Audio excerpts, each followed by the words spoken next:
Thank you so much. Welcome everyone to the Q2 and H1 FY24 earnings call of PDS Limited. The financial results are available on the company website and the stock exchanges. Please note that anything said on this call that reflects the outlook for the future or that can be construed as forward-looking statements must be viewed in conjunction with the risk factors. This conference call is being recorded and the transcript along with audio of the same will be made available on the website of the company as well as exchanges. Please also note that the audio of the conference call is a copyright material of PDS Limited and cannot be copied, rebroadcasted or attributed in press or media without the specific and written consent of the company. With that said, I'll hand over the call to Mr. Sanjay Jain, Group CEO of PDS, for his opening remarks. Over to you, Sanjay. Thank you, Divakar. A very warm welcome to all of you for the Q2 FY24 earnings call. Before we delve into our quarterly and half-yearly performance, let me provide a quick backdrop of the current economic conditions and the industry outlook. The global economy continued to navigate through somewhat of turbulent waters. There is inflation around. We are through a geopolitical crisis in some parts of the world. And all this put together has created a bit of uncertain environment around us. However, if we look at some specific economies, the U.S. witnessed growth in the third quarter that apparently was propelled by a resurgence in personal consumption expenditure. This recovery from a mere 0.8% to 4% rise compared to the preceding quarter is an indicator that consumer spending is beginning to show signs of revival, and therefore it somewhere has a bearing that maybe now there is beginning of positivity on the sector in terms of customer spend and therefore the retail sales benefiting from it. Turning towards the United Kingdom, this economy also has the global cues impacting in terms of inflation impact and notably in the clothing sector.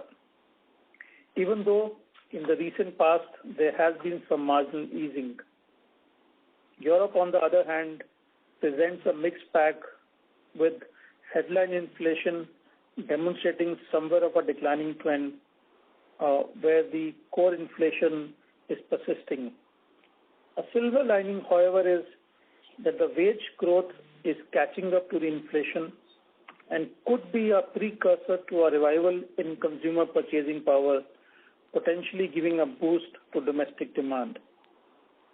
Moving our attention to the fashion industry, predominant challenges such as inflated channel inventories, tepid consumer demand have continued to cast shadows somewhere in the first 6 months of this financial year.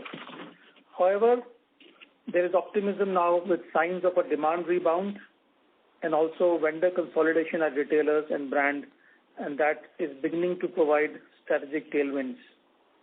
To sum it up, while there has been an impact of the factors that I mentioned in the beginning on the demand, on the revenue in the first 6 months, we believe these trends are beginning to bottom out in various parts of the world, and as a result, we should see that the sector in general and companies specifically should start benefiting from it in the second half of the year. There is one more trend that, given the pain that has been somewhat there in the retail sector, there has been from a retail customer side an effort to let go a part of their value chain activities to credible counterparties, and that is where we believe that PDS should keep benefiting from this in terms of our order book beginning to be strong from the new line of activities that we started, whether it is brand management or sourcing as a service. So on the whole, we are positive about the remaining 6 months of the year, and we believe there should be a reversal of the trend that has been there in the last 2-3 quarters. Moving to PDS performance for the quarter, we have demonstrated resilience despite a challenging external environment. Though the demand pressures have impacted the top line, we saw a 13% increase in the gross merchandise value coupled with gross margin expansion. The increase in GMV is because of an improved service mix with sourcing as a service and brand management business, particularly Tech Baker, wholesale and design business, now being a decent part of our total order inflow. So when you see a 13% growth in GMV, whereas you are seeing a decline in sales, the GMV growth is coming in largely from sourcing as a service business, and these are pretty much long-term contracts. And as a result, slowly the company is building a steady stream of revenue, while the order comes in, and it actually get built over a period of longer horizon as compared to the short-term contracts of design-led sourcing. We are further exploring and expanding our portfolio of brands and brand management services. Our subsidiary Poetic Gem in London recently acquired the intellectual property rights to design, source, and distribute the Little Mistress brand globally. We've also curated brands in collaboration such as Oh Me, Oh My for Tesco, F&F Clothing. We are expanding our brand licensing portfolio with the licenses of Snoop Dogg, Elvis Presley, Marilyn Monroe, and Snoop Dogg. Though the industry is going through a rough patch, we continue to evaluate our pipeline of strategic opportunities and long-term collaborations. We aim to capitalize on the prevailing market conditions, which present numerous assets at very lucrative valuations. So when I am touching upon the fact that there have been these opportunities around brand management solutions or getting some brands into our fold, we are sensitive to the fact that we will continue to pursue these opportunities wherein B2B shall be our focus area rather than we channelizing our energy in terms of our retail brand distribution. We want to capitalize on our relationships, whether they're existing retail customers, and see how we get B2B rights for various brands, whether we develop them in-house or we get, a global license for some well-known brands. It is noteworthy to mention that even these turbulent times, our unique model consistently allows us to generate free cash flow operations, keeping our balance sheet strong and steady. In line with our dividend distribution policies, we have declared an interim dividend of 25% of the distributable PAT, which has resulted into 1.60 rupees dividend per share. Drawing from our track record of collaborating with industry experts, that's how PDS has been getting experts on board in its platform to pursue various new verticals that we're adding. We have onboarded Mr. Harold Tillman, CBE, as the Global Ambassador for PDS, and Mr. Mark Green on PDS US Advisory Board. Mr. Tillman is a renowned luminary in the British fashion scene and was the former chairman of the British Fashion Council with relationships spanning across continents and industries. Mr. Mark Green has been a leading professional in global supply and value chain operations over the past 23 years. Previously, he was associated with leading retailers and brands including Walmart, Victoria's Secret, and PVH. His focus will be on the North American growth strategy, representing PDS across industry forums and exploring new opportunities with U.S. retailers and brands. To conclude, I believe there are reasons to be optimistic that the industry is turning the corner and we should beginning to see some growth from quarter 3 onwards. With this, I would now hand over to our Group CFO, Mr. Rahul Ahuja, who will take you through the financial performance for the quarter and for the first half of the year. Thanks, Sanjay, and good evening, everyone.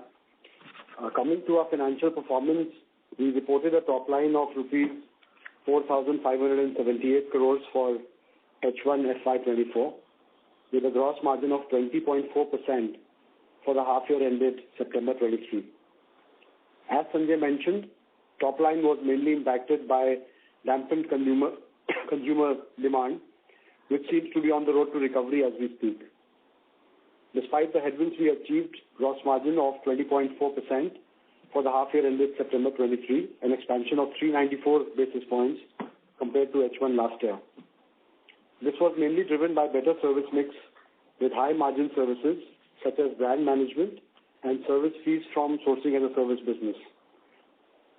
EBITDA for H1 FY24 was 204 crore rupees with an EBITDA margin of 4.5%, an increase of 80 basis points compared to the same period of last year. EBIT for the first half of the year stood at rupees 173 crores with an EBIT margin of 3.8%. Last year's EBIT included gains from sale of real estate. If we normalize that income, our EBIT in H1 of FY24 has witnessed a growth of 8.4% with 74 basis points margin expansion. We continue to operate with high interest costs, primarily due to increase in the base rates. Average SOFR increased from 1.42% for H1 FY23 to 5.14% for H1 of the current year. While the average limit utilization has decreased, interest costs have increased due to higher base rates of interest cost. Tax flow also increased by 5% as compared to the same period last year. One of the main reasons is taxability of companies in higher tax regions, mainly Ted Baker, which operates in the UK jurisdiction. As a result, profit after tax declined to rupees 112 crores, while we have maintained our margins at 2.4%. Moving on to the segmental performance, our sourcing segment, which comprises of design-led sourcing, sourcing as a service, and brand management, reported a top line of rupees 4,443 crores with an EBIT of rupees 165 crores. While our core existing business verticals witnessed contraction due to demand pressures, new verticals driving software as a service and brand management services delivered growth. Overall, this segment achieved a return on capital employed of 34%. Our manufacturing segment reported a revenue of rupees 214 crores with EBIT of 9 crores, margin expansion of 104 basis points to 4.1% compared to H1 of last year. As demand pressures ease, we expect this segment to grow in the coming quarters. With regards to the quarter, we were able to garner healthy GMV, which increased by 13%. Gross margins expanded by 496 basis points to 21.9%. EBIT adjusting for last year's real estate gain was up 17.5% with margins increasing by 140 basis points to 5%. Normalized PAT also expanded by 5% with margins expanding 71 basis points to 3.6%. Speaking of our balance sheet, you must have seen a slight jump in our net debt and working capital. It's important to note here that this was mainly attributable to the acquisition of Ted Baker, wholesale and design business. We completed the acquisition in the later part of June of this year by taking over the working capital, which mainly consisted of inventory, trade payables, and receivables. Currently, we are in the process of integration of this business and setting up the required bank lines, which will enable us to streamline the working capital requirements. Our agile business model continues to help us deliver strong 30% return on capital employed and a return on equity of 24% in the first half of this year. The Board of Directors have declared an interim dividend of rupees 1.60 per share, a payout of 25%, which is in line with our dividend distribution policy. To conclude, we continue to evaluate and monitor the global markets and the demand scenario. Our model enables us to have the agility to pivot based on market conditions, which makes us believe we are well poised to capitalize on the unfolding opportunities. We are still cautiously optimistic about the demand scenario stabilizing in the second half of this year. With this, I'll request the moderator to open the floor for questions and answers from us. Thank you. Thank you very much. We will now begin the question and answer session. Anyone who wishes to ask a question may press star and 1 on their touchtone telephone. If you wish to remove yourself from the question queue, you may press star and 2. Participants are requested to use handsets while asking a question. Ladies and gentlemen, we will wait for a moment while the question queue assembles.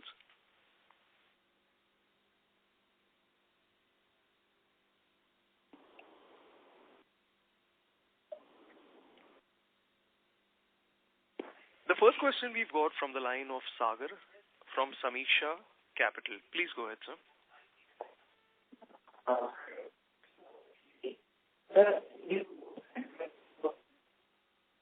Sagar, you're not audible. Could you speak closer to the headset? Okay. Yeah.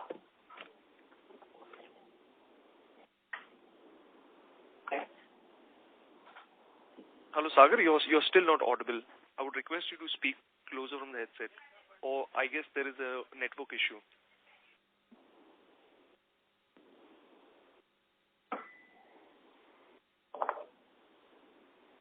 I think we've lost Sagar. So the next question is from the line of Mr. Aditya Java from AJ Capital. Please go ahead. Thanks for the opportunity. I have a question on our top 10 verticals. Firstly, if I see Poetic Gem and the Twin Star and every 10 other joint ventures we have, the margins here are fluctuating from year on year if I compare quarter on quarter. So could you throw some light here? What are the sustainable margins for some of the top 5 if you can name them? That would be helpful. That is my first question. Yeah, I think an average maintainable margin is 5% EBIT to sales ratio that we should see across the top 10 verticals.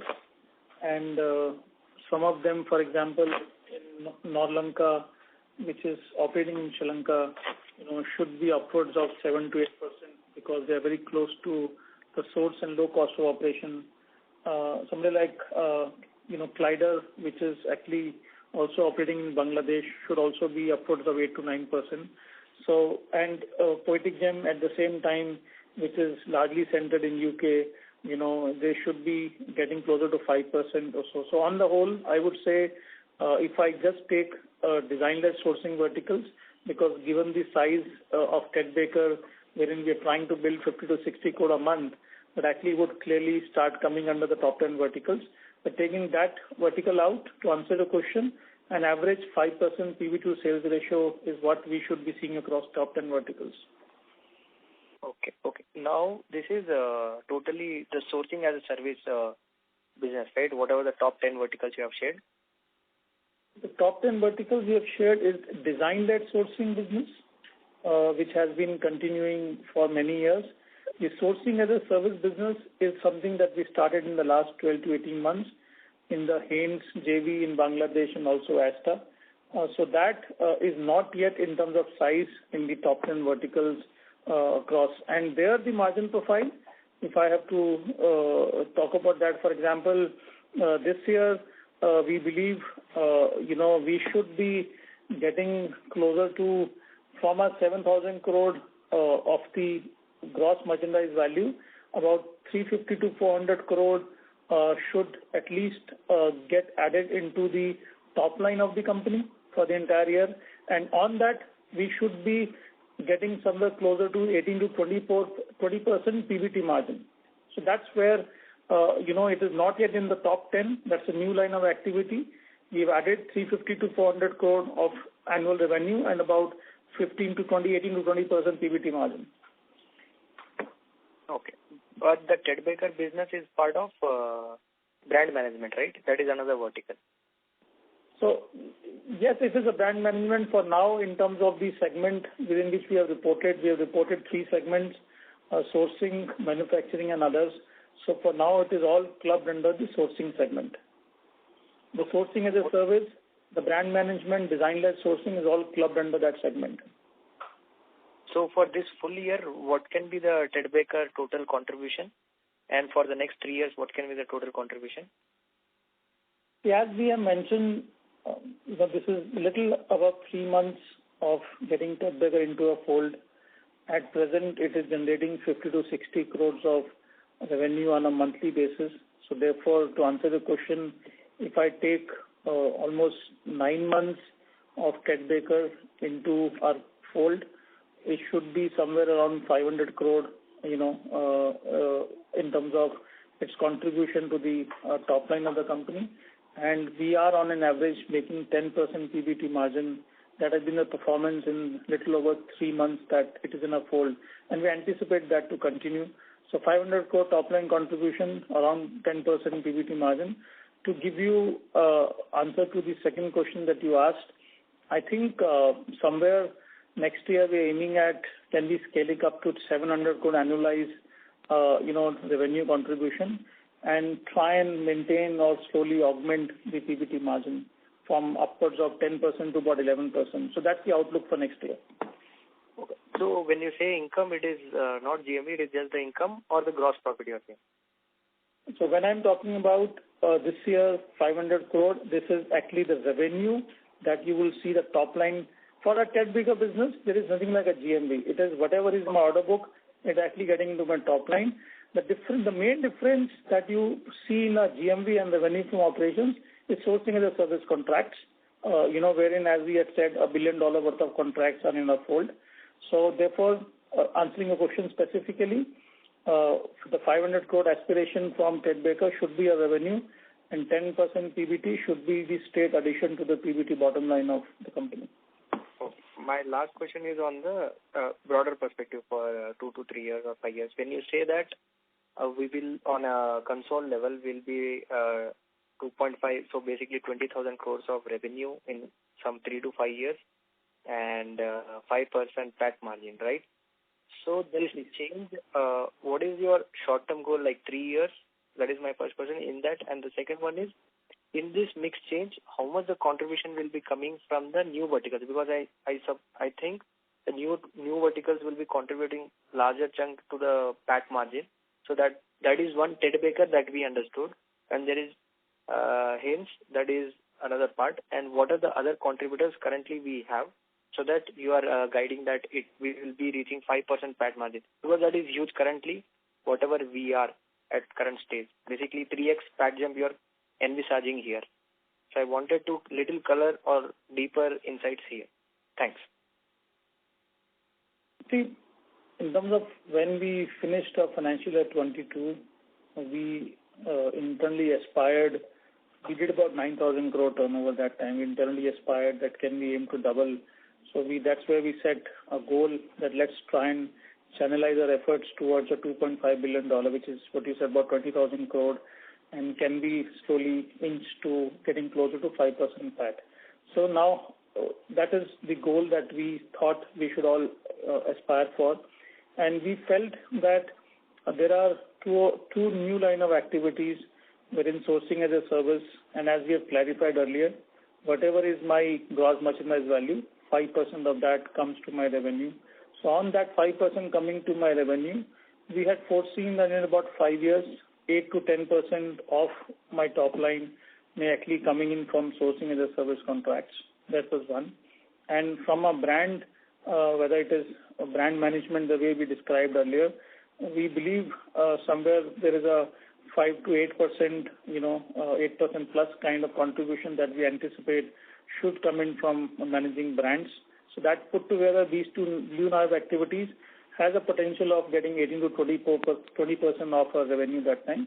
Manufacturing is about circa 5%, 6%, and we believe that is the way it should be in about 5 years. So that's the, answering your point on a broad breakup. I think it'll be tough to draw a picture, where are we in an intermediate goal. What is important is that, on a every 6 monthly basis, if not quarterly, we should be progressing in that direction.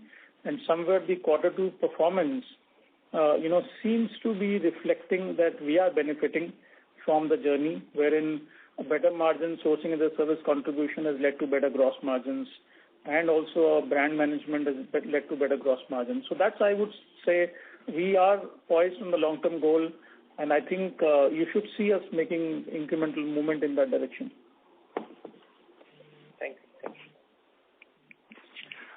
Thank you. Before we take the next question, a reminder to all the participants that you may press star and 1 to ask a question. The next question is from the line of Pallavi Deshpande from Samiksha Capital. Please go ahead. Yes, sir. Thank you for taking my question. Just wanted to understand again, just to clarify the numbers. So SAS is, you're looking at it contributing to 350 crore to the top line. Is that right? 7,000 crore GMV? Yeah, I think the answer is yes. We have got orders worth about 7,000 crore annual GMV, and as we scale up it to its full potential, so somewhere when we exit this financial year, we would have, internally tried to scale it up to the entire, annual value clocking in. So therefore, by the end of the financial year of quarter one, we should be in a position wherein we are having a run rate of it contributing 7,000 crore annual GMV and about 350 crore circa contribution to top line. And in the first half, we've already seen 2,000 crores come in. So, yeah. Yes. I think in the first half, yes, one has seen that close to about 1,900 crore sourcing as a service has actually come in. So I think that if at all I mathematically double it up for the sake of argument, it's about 4,000 crore. But that's where I'm telling you that allow us another 2 to 3 quarters to scale it up to a level wherein the annualized value is actually about 7,000 crore. Yes. And so this, I do that, if I do the numbers there, so that's 100 crores of revenue contribution to your numbers from SAS in the first half. Yes, that's broadly in place. That approximately that is the contribution. Just about 5% of 1,800 crore, yes. Yes, and then 20% of that is the contribution to PBT margin at that time? Yeah, I think, as I said, that's a broad, maybe Rahul can add here, that's a broad aim that always 18 to 20%, but Rahul, you want to mention the exact? Correct, yeah. I guess, like Sanjay mentioned, the range could be anywhere between 14-15% to 20%, depending on the contract. Right. And at the point of time that you signed it. And that's a PBT margin you're referring to? Yes. Right. So if I take this out, then the margin for the rest of the business seems, muted. If I do the numbers for the first half, so just wanted to understand, Yeah, I think the margin profile, for example, we reported in say quarter two approximately 21.9% gross margin, and I think the main core business design-led sourcing has also given us close to 17% margin, gross margin, as compared to about 15% or so. While the sales have declined in design-led sourcing, but our ability to get better margins from the value chain we have been mentioning. So the better margin, to answer the question, the better margin position that we have achieved in the in the first half and second quarter is actually being contributed by all line of activities. Right. At the gross margin level. Right. And so on the Ted Baker side of the business, so this revenue of 500 crores would be what kind of inventory turns are we looking at, and what's the kind of inventory we need to hold for that? So in the Ted Baker business, if you would have seen, yes, our working capital has gone up largely on account of our receivables and inventory periods going a little up, given the nature of this business. And talking specifically about the future, as this business stabilizes and we are able to establish, our working capital lines, which is the factoring lines, this is likely to come down a bit in, let's say, a couple of quarters from now. Right. Just to add, let's just allow us to put Ted Baker in a larger perspective.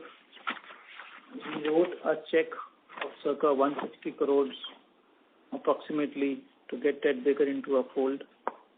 We're looking at this year in the 9 months plus period, about 500 to 600 crore of top line getting added and about 10% PBT. That's about 50 to 60 crore PBT is what we're looking at on an investment of about 160 crores to begin with. So that it turns out to be a healthy investment to begin with, given the PBT we expect and given the check we wrote. And now, as Rahul mentioned, PDS always aspires towards squeezing out the working capital optimally through operational efficiency and through usage of our non-recourse factoring lines. So we just got Ted Baker into a fold, and I think as we try and put these two tools into practice with few quarters, we should also see that we try and bring down the net working capital in Ted Baker and thereafter improve the return ratios further. So just lastly, because Ted Baker, I think revenues globally last year was around 4,000 crores roughly. I just wanted to understand, we would be exclusive suppliers for that business. For excluding Europe, I believe you would be doing it as a design-led servicing operation, excluding Europe.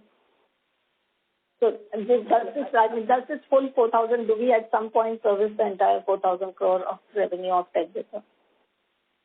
No. So 4,000 is the total revenue of Ted Baker as a brand globally. We only have a part of it, which is Europe and UK markets.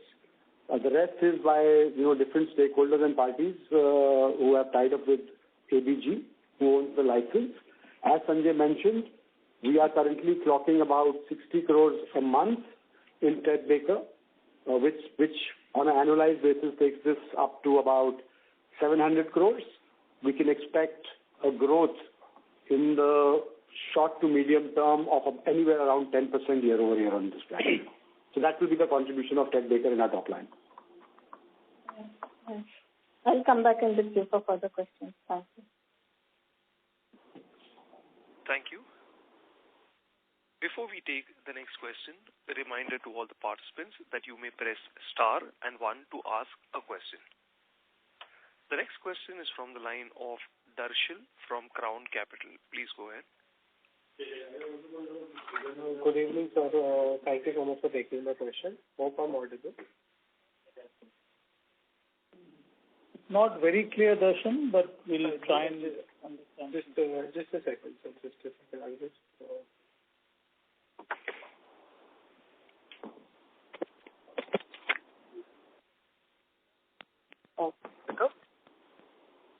Hello? Yes. Yeah, thank you so much for taking my question, sir. So just wanted to get a sense of guidance for our current year. I think you were mentioning about single-digit growth in the current year. What kind of, is that true, and what margins would we expect? Because with Ted Baker coming in, we should at least get a boost of nearly 500 crores with just Ted Baker, right? So how much growth are we expecting currently, sir? Yeah, I think before I specifically answer your point on the full year guidance and the margin impact, I think there have been questions around Ted Baker sourcing and service. Just allow me to put everything in full perspective. Last year, we did about 10,500 crore top line. That's the last year number. Management is trying to see that despite the difficult times, can we try and get a low single-digit growth? And we have done about 4,600 crore top line in the first year. If I benchmark it to last year, that's about 40% of what we did last year. We have actually achieved in H1. Then we try and do 60% plus a small growth in the second half. I think if the global situation remains stable, it's doable. So that's putting things in a larger perspective. And another larger perspective, I wanted to share that if we did about 10,500 crore last year, aiming at a low single-digit growth, for the entire year, we talked about that 500 to 600 crore would come in from Ted Baker. We talked about, assuming we did 1,800 crore sourcing as a service contract in first year, we do circa about, say, 5,000 crore annually. I said we'll get to a run rate of 7,000. we're talking about 250 crore revenue, approximately that number. I'm just trying to put things in perspective from sourcing the service. And manufacturing could be about 500-600 crore full year basis. So we're talking about, approximately 1,300, 1,400, 1,500 crore coming in from these bunch of activities, wherein the gross margins are relatively much higher, as compared to design-led sourcing, which should be about 85% or so. So therefore, as we are scaling up these three line of activities, we should continue to maintain, leave the quarter by quarter movement apart. But I think we are heading in the direction wherein we should get our gross margin trajectory improving onwards. And secondly, the design-led sourcing, the main business, got impacted because of the global clues. And as we believe we are bottoming out, that should also fire back to bring the growth. So that's where I am, trying to put answer to your question, that we've given 40% of what we did last year is achieved in the first half. We believe we should aim for a low single-digit growth. That is number one, so that there is 60% plus in the second half of the year. And secondly, margin trajectory, I just spanned out the full year number, or just for a hypothetical basis, that this is what it is looking like. So therefore, the margin trajectory should continue to be healthy. So thank you so much. So that's a very detailed answer. So maybe, sir, if I can put it like this, sir, with the current scenario that our new initiatives have compensated for maybe the decline in our design-led business. So FY25 as a year, if things go all right, there'll be growth in our design-led business as well as growth in our newer verticals. So can we expect maybe both years compressed growth to come and, some kind of, higher growth rate than average in FY25? Would that be a great proper way to look at it? Would that maybe, get us maybe more than 20% growth in FY25, and with our margins moving slowly towards 5%, so maybe around 3.5% in FY25 with the newer verticals contributing more? Is that a correct way to look at it, sir? I would be guided by you here. If we all believe that sometime in the near term, this inflation is bottoming out, the interest rates, the Fed has refrained from increasing the rates further. If you all believe in about 1-2 quarters, the inflation is bottoming out, the interest rates are bottoming out, then I think from a year of FY23-24, which got impacted, and then next year is starting on a good note, getting into a healthy growth rate, yes, that's doable. I think, we all remain very positive that all these things in about 6 months should bottom out. So we are internally charged up, geared up, very positive that let's quickly put this year behind us and get back into a high growth rate year next year. And in the meanwhile, carefully adding more and more margin accretive revenue generating activities into our portfolio in line with the overall strategic intent. Okay. So, sir, any, in terms of numbers in FY25, high growth rate would be maybe more than 25%, and what kind of margin trajectory would be with, our design-led also coming back, so, maybe some operating leverage in that. So, sir, any kind of a range would also do maybe, around 3%, if you can, sir. I guess at this stage, I can talk about the factors that should have a bearing on the growth. The factors are all beginning to look positive. In the next few months, we would be doing our annual budgeting exercise. So somewhere when we get an opportunity to interface with you at the end of quarter 3 results, we would be in a better position to talk about what kind of growth rates we are looking at. But for now, I can say is we are very positive that there should be good growth next year. Specific numbers, just kindly bear with me till we interface again at the end of quarter 3. No worries. So I think, no worries. Thank you so much, sir. Most of my questions have been answered. Thank you.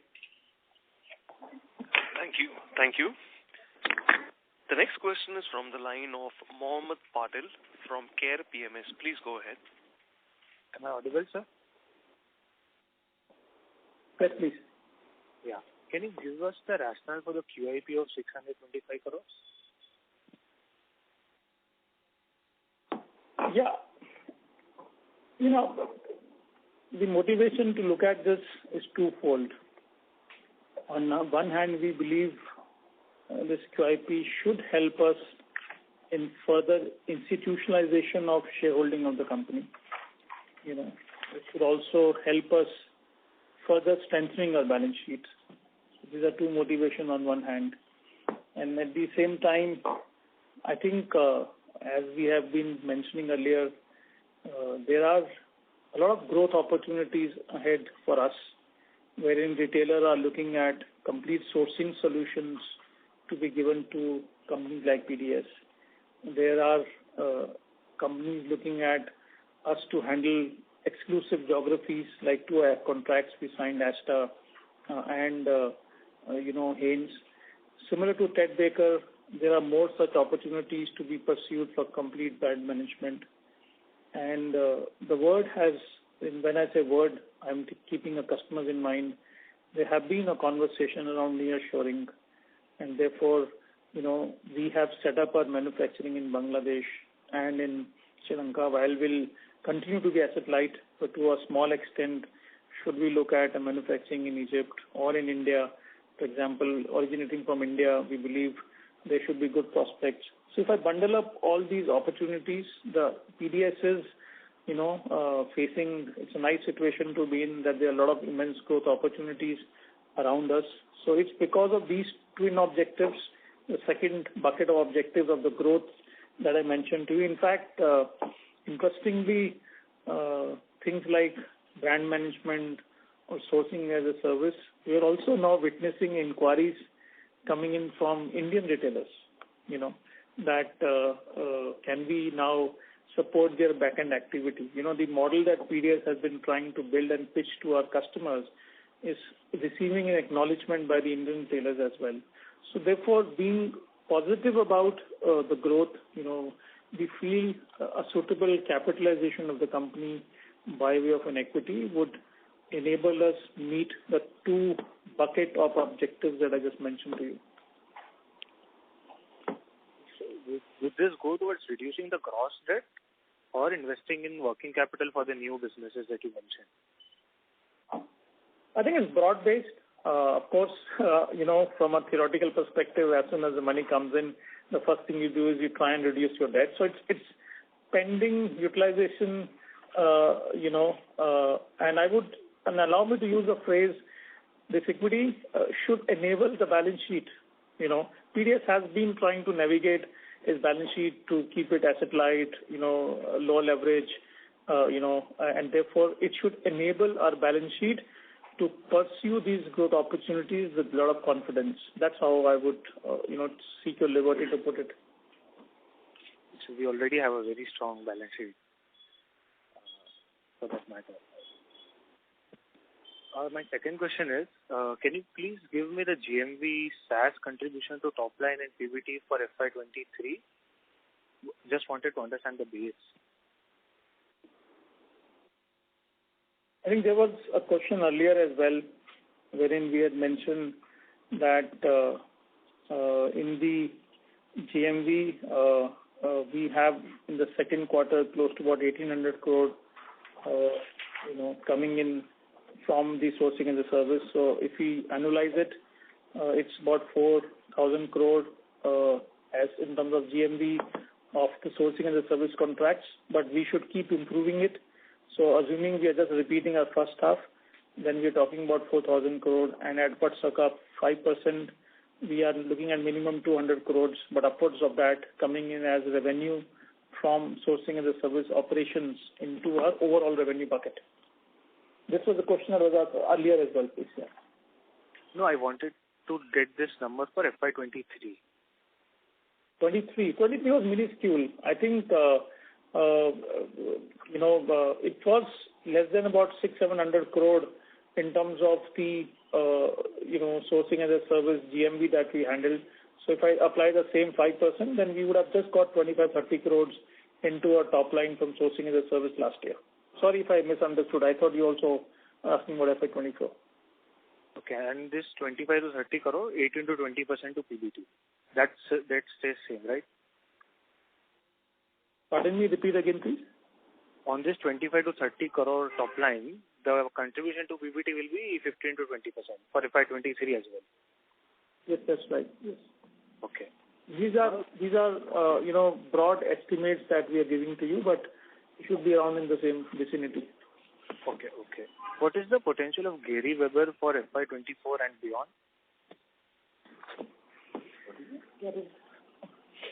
We just took charge sometime in September, October, and if I count 12 months from here, we think there is a potential to do about 700 crore plus of annual handling of sourcing for the customer. That will be billing through us. So that's what we're looking at. 700 crore is the annual value, starting effective the second half of this year. Okay. And my last question, what should we take as ETR for FY24 and beyond?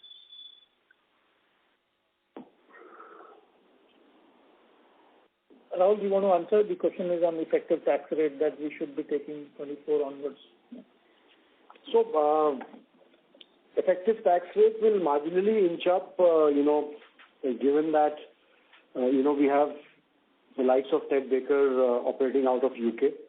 So I would say, maybe a couple of percentages it will go up in the next financial year. But post 25, there is the global minimum taxation coming in, which is 15%. So, we should be closer to that. Okay. 2 years from now.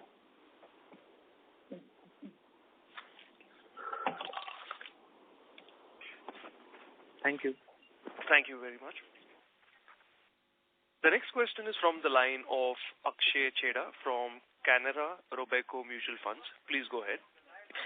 Yes, sir. Just one question from my side now. Since the things are gradually improving, sir, how do you see the retailers placing their orders? Is there a change in their style of working? I mean, are they little more cautious while placing orders, or they are just the way they were working previously also? Just on the retailers, how are they working out? So just if you can comment on this. Thank you.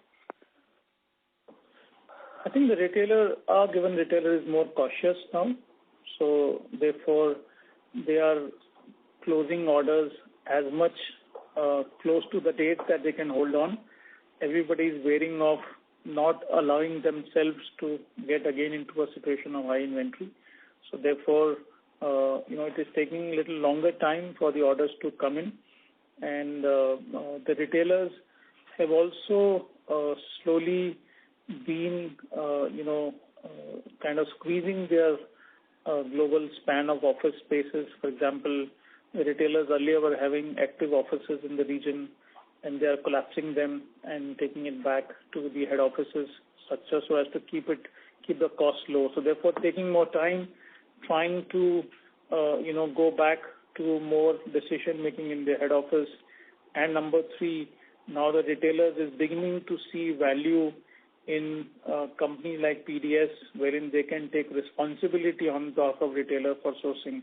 That's why one is seeing increasingly more traction of sourcing as a service contracts or sourcing solution contracts. So the third is a more structural shift that is happening, and the first and second is a more responsive shift, immediate responsive shift of retailer to the current situation.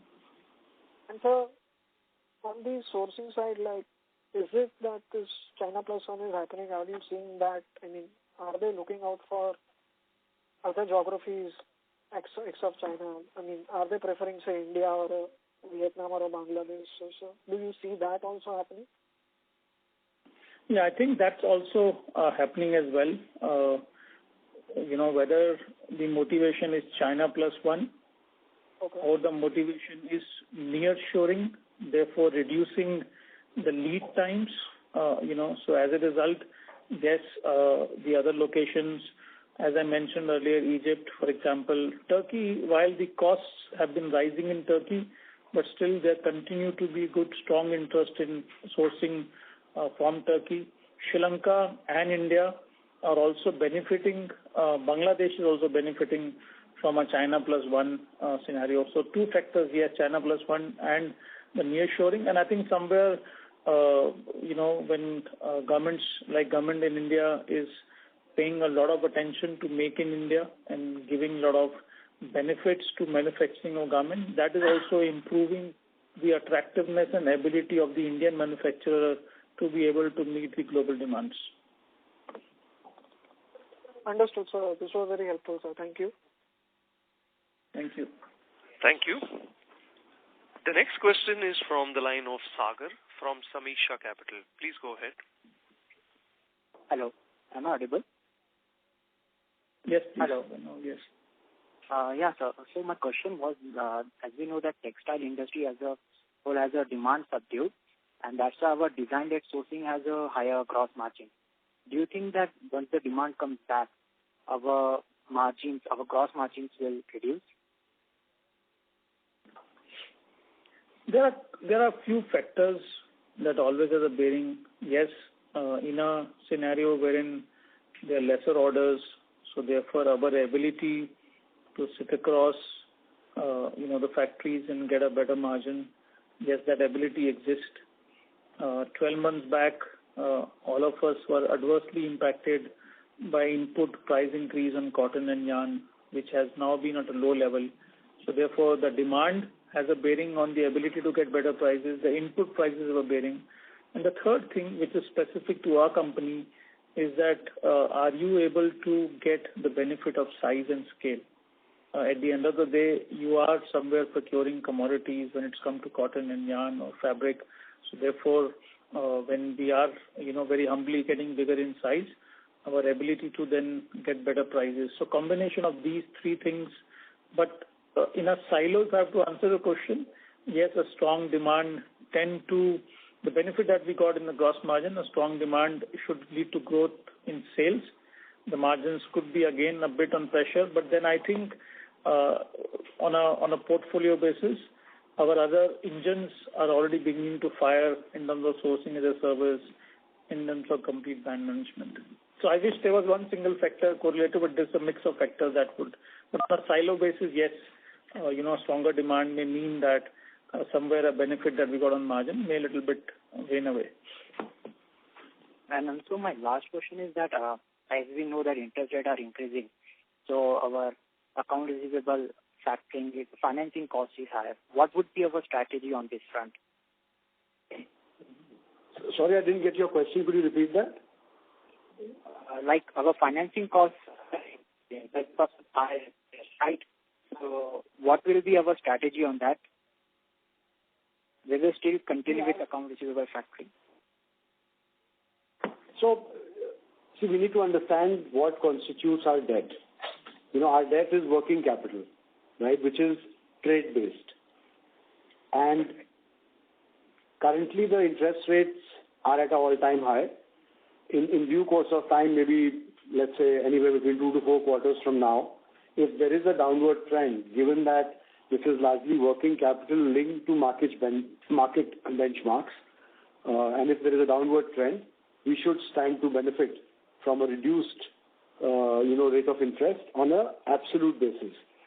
Given the growth that we are projecting, yes, if you talk about a number, it will, increase in line with our growth. But if you're talking about the percentage to sales, as interest rates come down, the interest should come down for us in the P&L. Thank you so much. That's all my time. Thank you.